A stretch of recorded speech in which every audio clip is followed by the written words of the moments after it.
Hi, All honey. right, I guess I'm the interviewer, so I introduce you. I'm Amanda Heinzen. I'm Ammon's wife, and he has asked me to interview him about his experience with his passion project for this semester. And we have some questions, but he doesn't know what they are. This is unscripted, uh, just to get a really personal experience. Genuine. Because I would say that this project you did, it was pretty personal for you. I Uh, didn't even think I was going to do it. Not this one. No. So, the original assignment, it sounds like in the past, has been about self transcendence. But then it sounds like the parameters shifted to be anything that is fun or that you can be passionate about or can bring you joy. How do you feel? Do you feel that where do you feel you landed? Do you feel you landed more in the self transcendence, which sort of looks more outside into service in the world, or do you feel like you stuck more in the fun and passion and joy? Oh, I'm sorry. First, tell what your project. What did you do? So, my project was weight loss. It was a weight loss project. And I had to do a lot of research to find one that was something I could stick to and something that was also going to help me get healthier. And so I landed with a very extreme version of the ketogenic diet called the carnivore diet. And it sounded crazy. Um, but it wasn't as bad as I thought.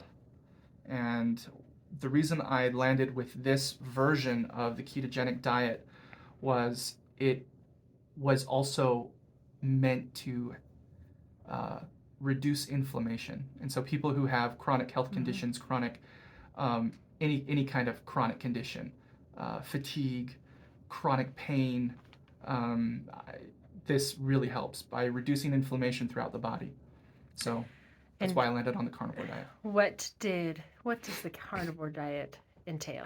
So you essentially, it's a ketogenic diet where you eat high amounts of meat, protein, and fat. Mm-hmm. Most of the people who do the carnivore diet just eat steak. Um, but we're poor, so we couldn't do that. So I ended up eating a lot of eggs and uh, ham, pork, sausages, bacon, a lot of bacon. Mm-hmm. So back to my earlier question, do you feel like this lands more in the self transcendence area, the fun, or I'll use this line, motivates you in a forward direction? Where do you think you fall along those parameters? I think this is kind of somewhere in the middle because I didn't just do this for myself. I want to be a better teacher. I want to be a better husband, a better father, and I need to get healthy. I need to lose weight and get healthy. Did you notice a difference? A huge difference. Can you give Huge. some examples? Well, first of all, I lost 25 pounds. I started October 27th and went right up until Thanksgiving Day, So almost a um, month. and or October 22nd Oh, to November 27th, right? Thanksgiving Day was, I believe, the 24th. Oh, the 24th. So almost a month. Darn it. It's Felt okay. felt longer. And I ended up losing about 25 pounds, Mm-hmm. and I slept better. I had no gastrointestinal problems, not to be too overly personal for the audience. And I mean, no headaches, none at all. I felt happier. Would you not say Yeah, I was just I would, but hearing you say it's nice too. Uh, just as speaking from my own outside perspective, I noticed. I mean, you were able to get a lot of projects done, and things that were kind of on our list for a long time, mm-hmm. and suddenly they were completed. Okay, so would you say along with motivating you in a forward direction and being something that pulled you out of yourself and allowed you to look outside more, It actually did. would you say that this was more interesting, compelling, meaningful? Where do you, which of those words kind of sings to you with this particular challenge that you did? This is a very self fulfilling challenge. Well, I would say it again, check boxes, kind of all of the above. I think as a direct result of doing this diet, when we got the text message to go help Bill Austin, Mm-hmm. there was no hesitation. In the past, there's often some hesitation. I have to evaluate, how am I feeling? Am I too tired? Am I in pain? How's my back? And I was able to just instantly drop what I was doing and take both our young boys to go help Bill Austin. So this really was very meaningful. It not because it wasn't just weight It loss. It allowed was you to be more meaningful yeah. in your own activity. It increased my capacity, and that's kind of what I want as a teacher too. I want to have that higher capacity. Mm-hmm. Okay, so the 23rd was Thanksgiving. I've forgotten which day Okay. already. All right. So 22nd to 22nd of 23rd. October. So you made it a full month. Yeah, full month. And you did this under the direction of your doctor, who was Oh gosh, yeah. pretty enthusiastic about it. What did you learn? Well, number one, I learned um, a lot about my own body, my own health, and what I need to do to lose weight. I do not moderate the junk food or the carbohydrates very well. And so I learned one of the things that's so beneficial about this carnivore diet is that because I'm just eating protein and healthy fats, I am not toying with that carbohydrate addiction mechanism in my brain. Mm-hmm. So that was insightful. That was really, I didn't think it would work, but it did. And so that was a big thing. And then I also learned just how intrinsically connected my emotions are to my physical self, my body. When I'm in pain, chronic pain of any kind, or chronic fatigue, I'm grumpy. I'm grumpy.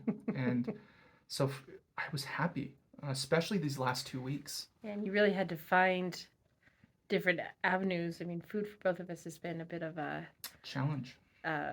It's the thing we turn to when the day is hard, and we have a 3-year-old and a 5-year-old. The day is hard every day, and that was sort of how we unwound from the day. Was we would not eat dinner until the boys would go to bed, and then after the boys went to bed, it was sort of a free for all. Mm-hmm. Because we were famished and emotionally hungry as well, and you had to come up with ways to cope around that. Yeah, you had to find new ways to deal with that. And I think looking at it so full in the face, that was probably a big challenge as well. What other hurdles did you face? The temptation to fall back into old habits. And it's interesting because those temptations faded quickly. Maybe I'd say after about 2 weeks, especially I'd agree with that. with the success, getting success, not just on the weight scale, but feeling that increased happiness and joy. It's actually been difficult since Thanksgiving. I've been feeling a little bit down and depressed, like I've failed. So what an instant shift backwards. Yes, what a shift. So all right, so with this diet, how do you account? You were supposed to do this project for 5 to 10 hours over the course of however long. How do you account for your time? I mean, I know how I would answer, but I mean, you're the one who needs to answer. I would include every hour of every day, especially at the beginning. It was such a challenge. I did keep a log in a Google document, and I weighed myself every Monday, and we checked ketones and I for the first couple weeks, I also logged generally what I ate that day, and that kind of helped me create a menu of things that I could eat or things I liked and things I didn't like. And a lot of it you cooked yourself. Yeah.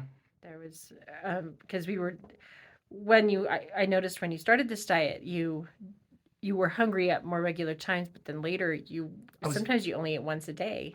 I'd say for the last 2 weeks. When you were hungry, and so it wasn't always when I was eating, and so you often would prepare your own food, and you had to deal with me preparing food that arguably smelled better and looked better. And well, I mean, yours smelled and looked very good too, but um, yeah, there's a lot of bacon.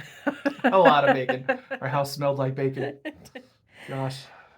So I would say anytime that you prepared your own food, anytime that you willingly had to sit there and resist that temptation, that would log that as part of your time. hmm it really got easier after the first 2 weeks. I was impressed how I could walk into a grocery store and not feel tempted in the bakery Yes. section or Mhm. in the junk food, the Those chip aisles, where they are specifically designed to be yes, tempting. right. Absolutely. All right. So with this, is this passion project, maybe not this exact one, where you may not want to change the eating habits of your students dramatically.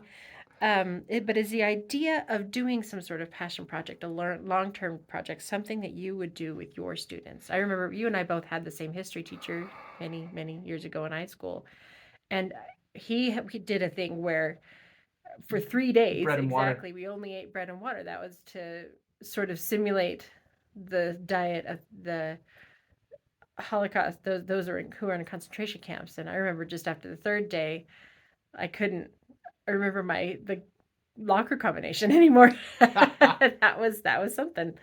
So it was interesting to sort of immerse ourselves into a project. What kind of project would you do for your students? Well, it's fascinating because we've been learning a little bit about this um, embodied cognition approach to teaching, and mostly it is to somehow involve action, bodily motion, movement, dance, all those things in to embed that in the process of learning in a lesson Mm-hmm. of any subject. But I wonder how this embodied cognition would work with like a different type of food lifestyle, like what we're talking about Yeah. as part of a lesson. Because if anything, as I've been studying and reading about embodied cognition, it just really essentially is how intrinsically connected our bodies and our minds are, and especially in the learning Mm-hmm. process. And so yeah, I think something appropriate, a little bit like a bread and water diet when we're learning about the Holocaust, or something else might. Maybe even something more current, like eat like a Serbian refugee, Yeah, yeah, yeah. to help with that. Is this the class where you've been learning about the othering? A little bit, a little bit. It's other Is that a classes different too. class? Um, Demonizing other cultures. well, and understanding how desperate even just that basic need hmm of food.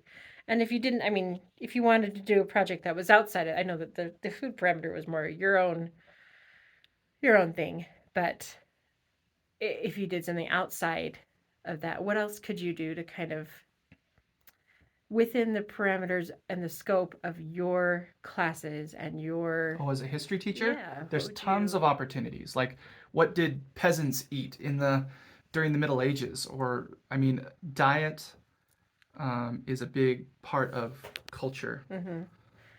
and we're at 14 minutes. Oh, good. So diet is a big part of history. It's geographic, it's social, it's historical, and so yeah, there's tons of opportunities. But We'll have to ponder this more. yeah, and it wouldn't even have to be diet related. It could be any kind of project. Maybe um, looking into what enacts change personally. hmm Getting up early, or maybe I don't know. You could challenge them and do something. Pick up a new skill or a new talent. hmm Yeah. I'm sure that you can figure out a way to. Maybe that would be fun as a history teacher, like a talent or a skill that would have been needed, like weaving or Carpentry or yeah, something really that we don't really learn or is more of a gardening. yeah, that would be a fun little passion project to do. All right, well, that's our time. We'll have to go to commercial. Thank you so much for joining us here in our home, and please like, subscribe. Right. Well, thank you, honey, for doing the interview. You're welcome. I hope it's okay. It's long. Yep. All right.